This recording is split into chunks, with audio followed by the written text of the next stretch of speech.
Assalamualaikum warahmatullahi wabarakatuh. Di sini saya sedikit akan menjelaskan mengenai perbedaan antara air mineral sama air RO.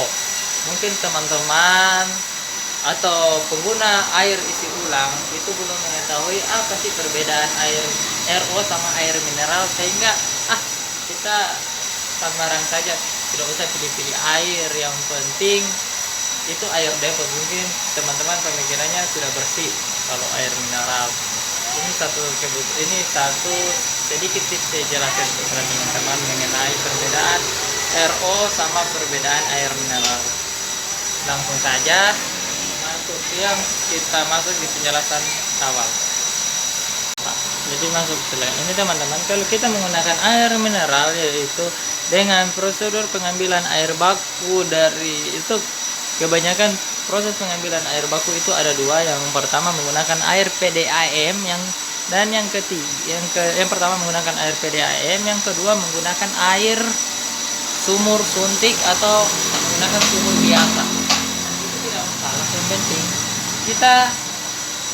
kita tidak masalah menggunakan air baku sumur PDAM, menggunakan PDAM atau kita menggunakan air baku dari sumur. Itu tidak bermasalah. Yang bermasalah jika kita menggunakan PDAM atau kita menggunakan sumur suntik, itu hanya sampai proses pengolahannya hanya sampai kepada air mineral saja. Itu yang akan bermasalah, karena proses penyaringan air mineral itu tidak sebersih dengan penyaringan RO. Yang pertama, hasil dari penyaringan mineral itu hanya melewati 3 media ini.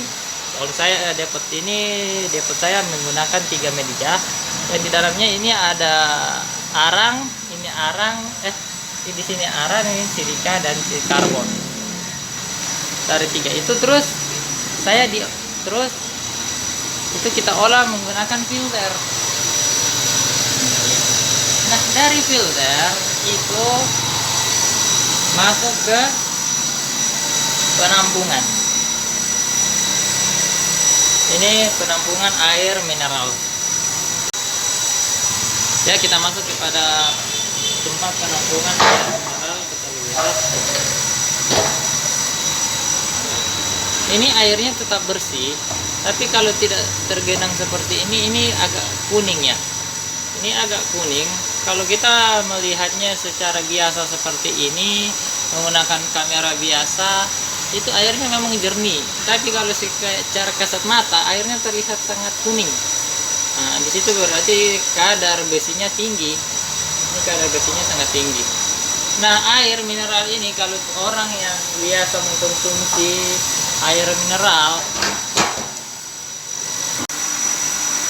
nah di sini saya menggunakan 3 metode, yaitu air mineral, RO, sama air biogelas. Ini dia, air bioterapi. Saya menggunakan 3 metode. Nah, dari metode ini, dari situ saya melemparnya ke tempat penampungan, sana tempat penampungan saya. Nah, mungkin itu sedikit penjelasan.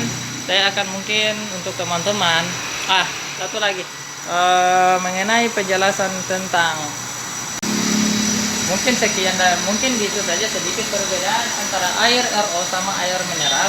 Mungkin penjelasan lebih lanjut mengenai perbedaan secara kasat mata dan penjelasan perbedaan antara RO dengan air mineral secara teori, dan mungkin akan saya menggunakan alat supaya penjelasan menggunakan alat supaya lebih terperinci dan teman-teman lebih paham dan lebih hati-hati untuk memilih air yang akan kita konsumsi, karena kesehatan itu sangat penting.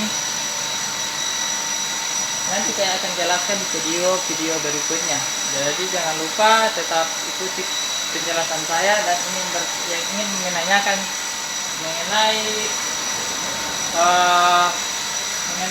pemasangan depot, bagaimana kita langkah-langkah untuk memasang depot, terus yang kedua proses pemasarannya bagaimana, terus cara pemasangan filter bagaimana, cara pencucian membran bagaimana, dan lain-lain yang ingin teman-teman tanyakan, silakan tanyakan langsung saja pada kolom komentar saya. Insya Allah saya akan menjelaskan semua pertanyaan pertanyaan teman-teman di video-video selanjutnya. saya akan membuat video selanjutnya jika teman-teman menanyakan di video di kolom komentar tentang pertanyaan yang akan tentang video yang akan saya buat kembali. Ya, sekian dari saya. Terima kasih. Assalamualaikum warahmatullahi wabarakatuh.